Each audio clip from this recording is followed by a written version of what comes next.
এবার পাঞ্জাব রাজ্যে থাকা ৬টি নদী নিয়ে বিবাদে জড়িয়ে পড়ল চিরপ্রতিদ্বন্দ্বী ভারত পাকিস্তান। চুক্তির মাধ্যমে ৬০ বছর ধরে দেশ দুটি নিজেদের মধ্যে নদীগুলোর পানি ভাগাভাগি করে আসছিল। সম্প্রতি বেশি পরিমাণ পানি চেয়ে পাকিস্তানকে পাঠানো ভারতের এক নোটিশ ঘিরে শুরু হয়েছে উত্তেজনা।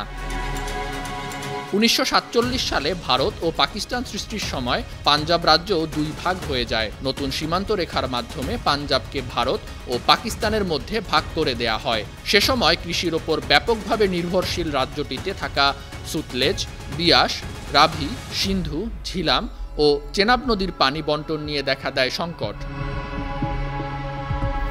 সংকট সমাধানের লক্ষ্যে ভারতের তৎকালীন প্রধানমন্ত্রী জওহরলাল নেহেরু ও পাকিস্তানের প্রেসিডেন্ট আইয়ুব খান ৯ বছর ধরে আলোচনা করেন। আলোচনা শেষে নদীগুলোর মালিকানা নিয়ে ভারত পাকিস্তানের মধ্যে একটি চুক্তি হয়। ১৯৬০ সালে সম্পাদিত এই চুক্তির নাম দেয়া হয় সিন্ধু পানি চুক্তি। চুক্তি অনুযায়ী হিমালয়ের পূর্ব দিক থেকে আসা সুতলেজ, বিয়াস ও রাভি নদীর পানির ওপর ভারতকে একচেটিয়া অধিকার দেয়া হয়। এসব নদীর বার্ষিক পানির পরিমাণ ৩৩ মিলিয়ন একর ফুট। অন্যদিকে পাকিস্তানকে দেয়া হয় পশ্চিমের সিন্ধু, ঝিলাম ও চেনাব নদীর পানির অধিকার। এসব নদীর পানির পরিমাণ ১৩৫ মিলিয়ন একর ফুট।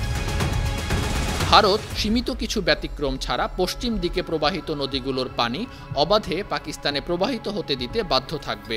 অন্যদিকে ভারতকে কিছু শর্তে পশ্চিম দিকে প্রবাহিত নদীগুলোতে বাদ দিয়ে জলবিদ্যুৎ করার অনুমতি দেয়া হয়। তবে সেই সময় পাকিস্তানকে ভারতীয় প্রকল্পের নকশা নিয়ে আপত্তি করার অধিকার দেয়া হয়।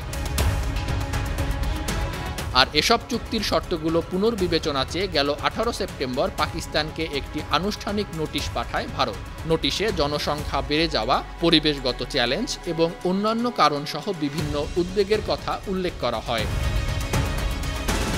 এ বিষয়ে নয়াদিল্লির রাজনৈতিক বিশ্লেষক অনুত্তমা ব্যানার্জি আল জাজিরাকে বলেন, ভারত মনে করে যে চুক্তির বর্তমান শর্তগুলো তার অনুকূলে নয়। পাকিস্তানের নিয়ন্ত্রণে থাকা নদীগুলোয় ভারত নিয়ন্ত্রিত নদীগুলোর চেয়ে অনেক বেশি পানি রয়েছে।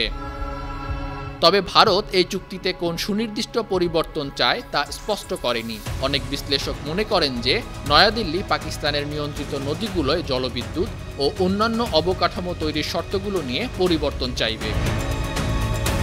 আন্তর্জাতিক ডেস্ক, ৫২ টিভি।